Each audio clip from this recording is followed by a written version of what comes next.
사람에게 인사하시기 바랍니다. 당신은 하나님의 사람입니다. 하나님의 사람인 것 믿습니까? 밑도 끝도 없이 이런 질문을 합니다. 그렇다면 하나님이 누구신지 아십니까? 하나님이 누구신지, 하나님 이런 분이다, 이런 신앙 고백이 여러분들에게 있어지기 바랍니다. 주위에 제 말 들리나요? 들려요? 해양학자에게 바다를 아느냐고 물으면 무엇이라고 대답할까요? 해양학자에게 알지만 모른다고 대답할 것 같아요. 천문학자에게 우주가 무엇이냐고 묻는다고 한다면 또 뭐라고 대답할까? 조심스럽지만 알지만 모른다고 대답할 것 같아요.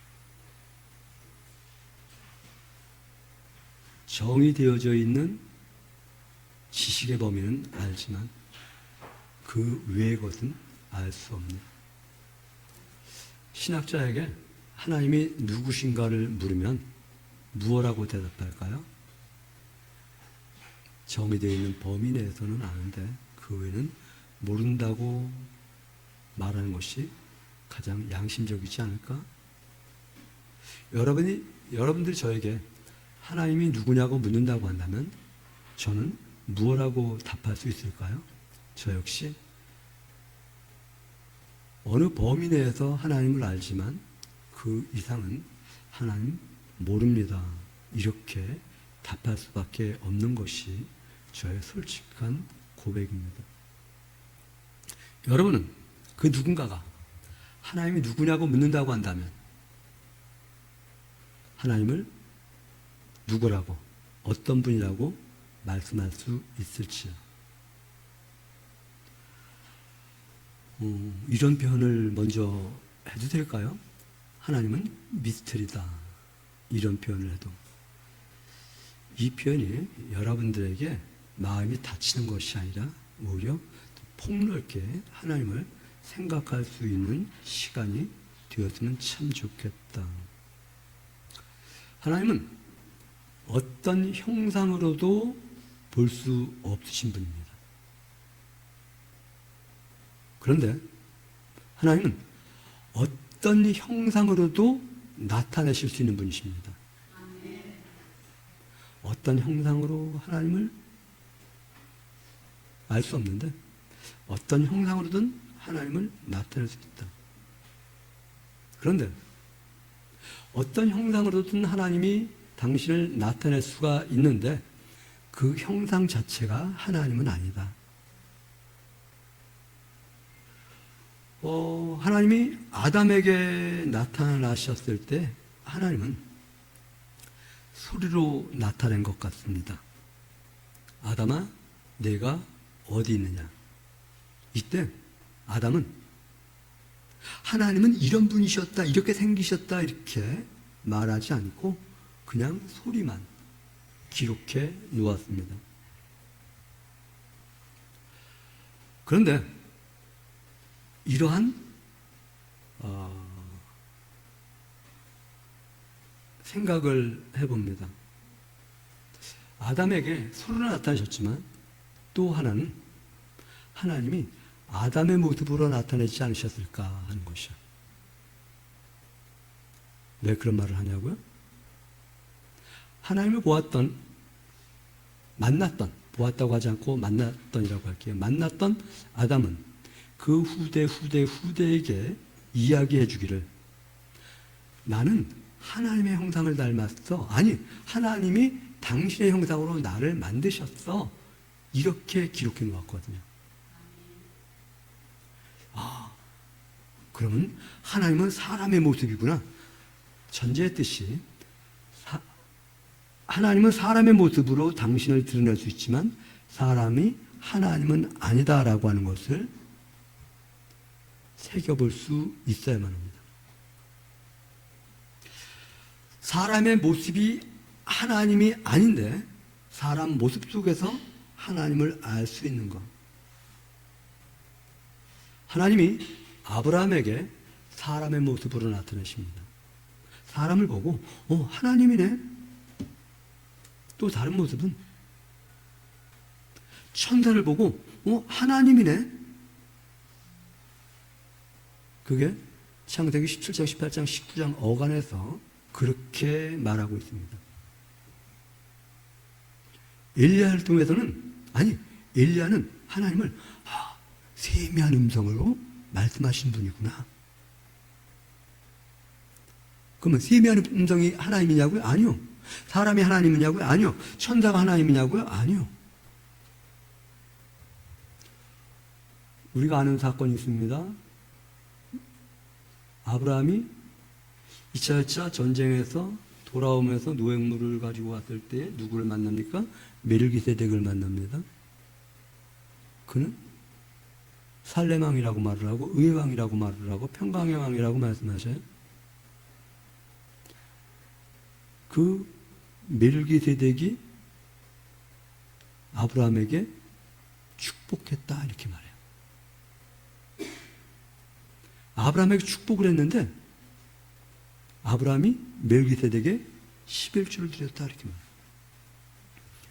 성경의 사상에 보면 하나님은 의의 왕이고 살렘 왕이고 평강의 왕입니다. 아브라함은 멜기세덱의 모습을 통해서 누구를 보았을까? 누구로 보았을까? 그렇게 볼 수 있었을까요? 근데 성경에서 멜기세덱은 하나님이다 이렇게 말하지 않아요. 고로 멜기세덱이 하나님이다가 아니라 하나님이 그의 모습에다가 당신을 투영해 주신 것, 당신을 투영한 그 당신이 바로 의의 왕이고 살렘 왕이고 평강의 왕이고 또 복 빌어주시는 분이시고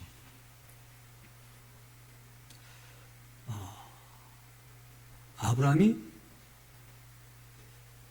멜기세덱에게 11조를 드렸는데 11조는 하나님이 받으시는 겁니다. 하나님에게 드리는 것입니다. 근데 언제 드렸는가? 멜기세덱이 복을 빌어주니까. 이 복을 빌다라고 할 때는 다른 의미가 있어요. 칭찬하다 이런 의미가 있어요. 칭찬은 윗사람이 아랫사람에게 해요? 아랫사람이 윗사람에게 해요? 그렇죠. 하나님이 멜기세덱이 아브라함을 칭찬합니다.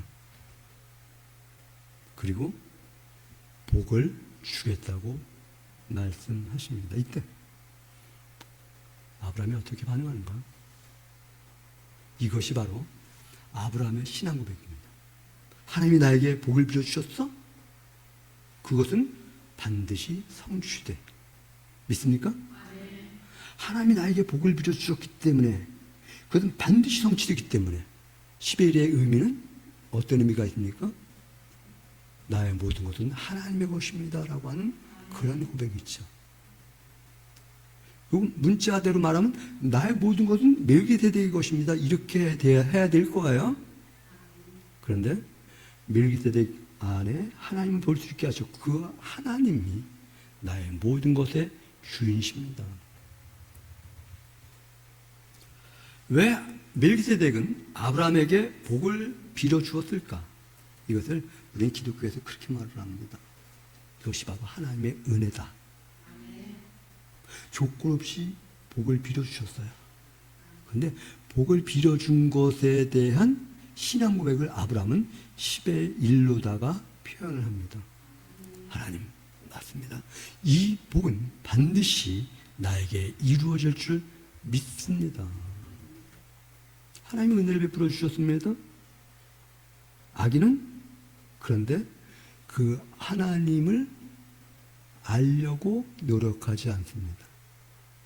의인은 하나님의 은혜를 베풀어 주셨습니다. 의인은 그 하나님을 알려고 지각을 활용합니다. 아브라함은 하나님으로부터 복을 받았습니다. 고로 그 복에 대한 신앙 고백으로 10의 1을 하나님께 드린 이것이 바로 나의 신앙 고백인가? 나도 이러한 신앙 고백이 있는가? 하나님이 나에게 약속하신 복이 나에게 반드시 이루어집니다 라고 하는 신앙 고백이 나한테 있는가 하는 것에 대한 여러분들의 삶의 모습과 드림의 모습은 바로 여러분의 신앙 고백이다라고 하는 것입니다. 여러분은, 아니 우리는 하나님에 대한 어떤 신앙 고백을 하고 있는가? 하나님이 나에게 복 주시는 분이다라고 했을 때 그것에 대한 신앙 고백을 하고 있는가를 한번 점검해 볼 필요가 있다는 것입니다. 하나님은 어떤 분이실까라고 하는 질문을 가지고 시작하고 있습니다. 미스테리다라고 말을 했고 난 모르겠다고 말씀드렸고, 그런데 하나님을 알 수 있는 보증서가 여기에 있습니다. 이 범주 안에서 하나님은 당신을 드러내셨고 우리는 알고, 그때에 하나님은 전지전능하신 분이시다, 구원하신 하나님이시다, 무소부지하신 하나님이시다, 이런 기타 등등의 표현법을 사용해낼 뿐입니다.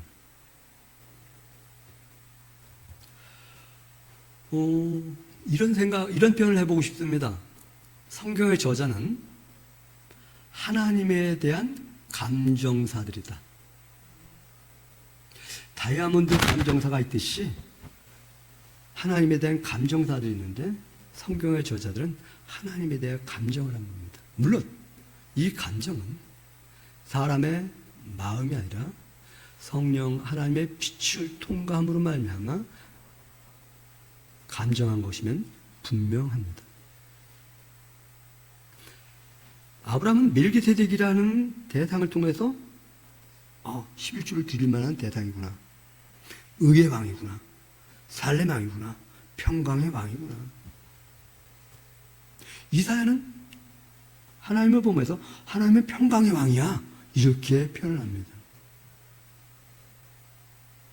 엘리야는 하나님은 세미한 소리로 우리에게 말씀하신 분이야. 그 멜기세덱에 대해서 히브리서 기자는 이렇게 말을 합니다. 멜기세덱과 예수 그리스도를 이렇게 표현합니다. 족보도 없고, 아니 아버지도 없고 어머니도 없고 족보도 없고 시작한 날도 없고. 멜기세덱이 그러하면 동일한 표현이 누구예요? 예수 그리스도가 그러한 분. 지금 히브리서 기자는 멜기세덱을 말하기 위해서 이 말한 것 아니에요. 예수 그리스도가 어떤 분인가를 말하기 위해서.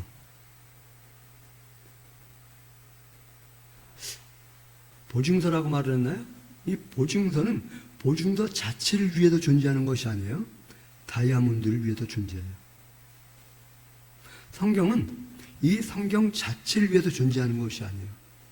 하나님을 알게 하기 위해서 존재하는 거예요. 이 성경을 통해서 하나님에 대한 이해의 폭을 더 넓혀가고 확증해가고 또 신뢰해가고, 신뢰한 하나님에 대한 신앙 고백을 내 삶의 현장 속에서 이루어가고, 그렇기 때문에 6장에서 말씀드렸었나요? 마음이 둔하여서 멜기세덱에 대해 말함은 이해하지 못해. 그래서 말하지 않을게. 이렇게 표현하고 있죠. 그런데 여러분의 머리를 조금 더 저거하면요, 히브리서 성경을 받았던 독자와 여러분과 누가 성경의 지식이 더 많을까요? 감히 기억하시기 바랍니다. 그 당시 독자보다 여러분들이 성경을 바라보는 기준, 변별력이 훨씬 뛰어납니다. 왜? 그 당시에는 단면적인 것만 가지고 하나님을 보았다면, 우리는 창세기부터 요한계시록 전체적인 것을 가지고 하나님에 대한 시각을 볼 수 있거든요. 우리는 멜기세덱을 하나님이라고 부르지 않습니다. 멜기세덱의 모습에서 하나님의 모습을 찾는 겁니다. 저는 여러분들에게, 여러분은 하나님과 이때에 있기 때문에 여러분은 신당을 가지고 있습니다, 이렇게 표현했습니다. 그러면 여러분이 하나님이냐 신이냐? 아닙니다. 신의 모습을 하나님 통해서 보게 하실 분이시. 그렇다고 한다면 여러분들의 역할이 무엇인가? 내 모습에서 하나님의 모습을 보여주기 위한 삶이에요. 예수 그리스도가 하나님이 이 땅에 사람의 몸을 입고 오시기 위해서 무엇을 하셨나요? 자기 정체성을 다 까부셨다고 표현할게요. 까부셨어요. 그리고 사람으로 오셨어요. 자기 정체성 까부시는 거 쉬울까요? 안 쉬워요. 여기는 소음 목사도 고집이 얼마신지 참 안 까져요. 내 고집대로 살아가려고 해요.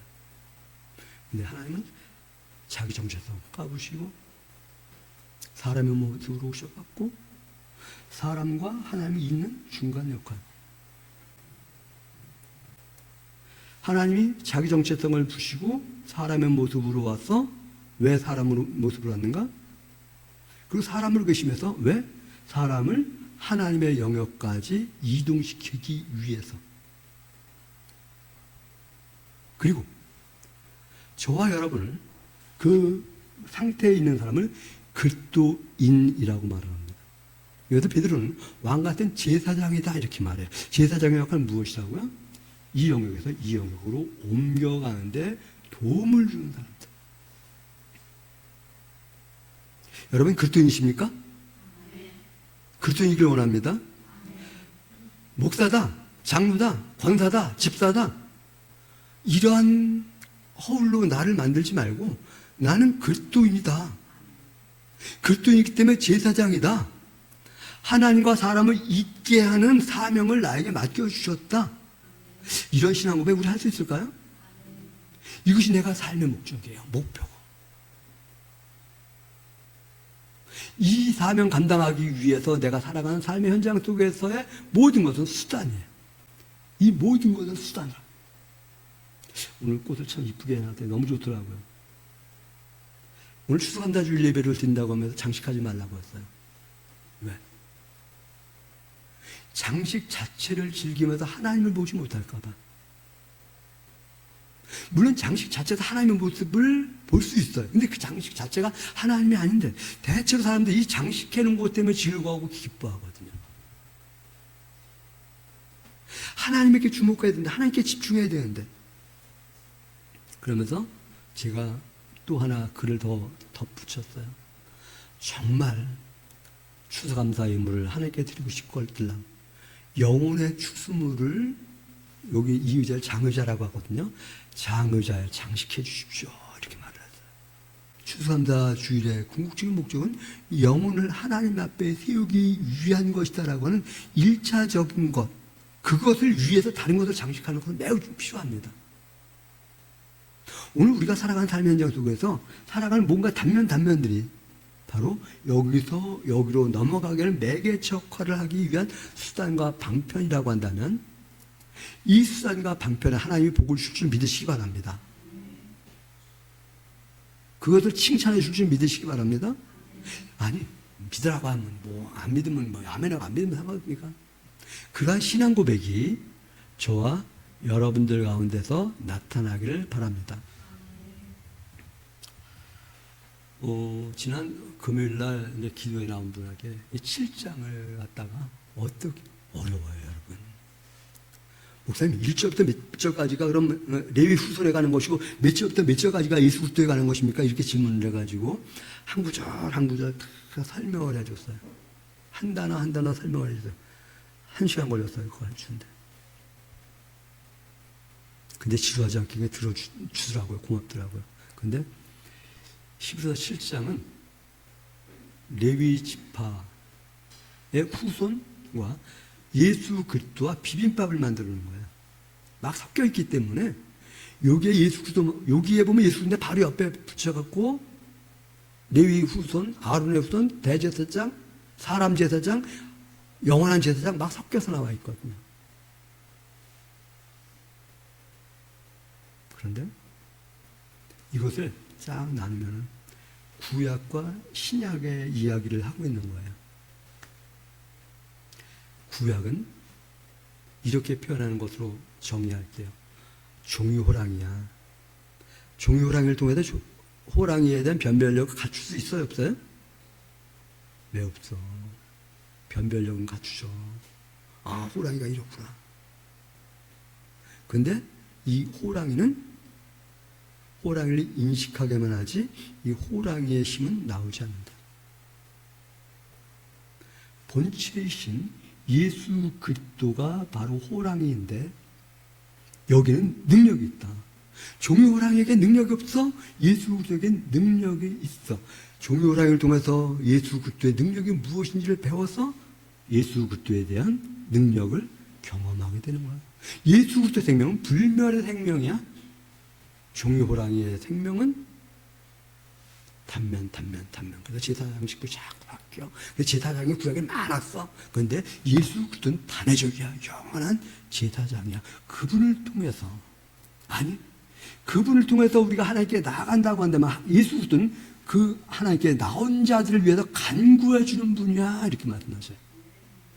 우리 하나님을 믿으면 그냥 하나님, 우리 주님이 날 위해서 간구해 주겠지? 아니요. 성경 그렇게 말을 하고 있지 않아요. 예수 그리스도를 덧입어서 하나님께 나아가는 이라고 표현하고 있어요. 성경은 나아가는 자를 위하여 예수 그리스도가 영원한 대제사장 돼서 간구해 주신다. 이렇게 말씀하셔요.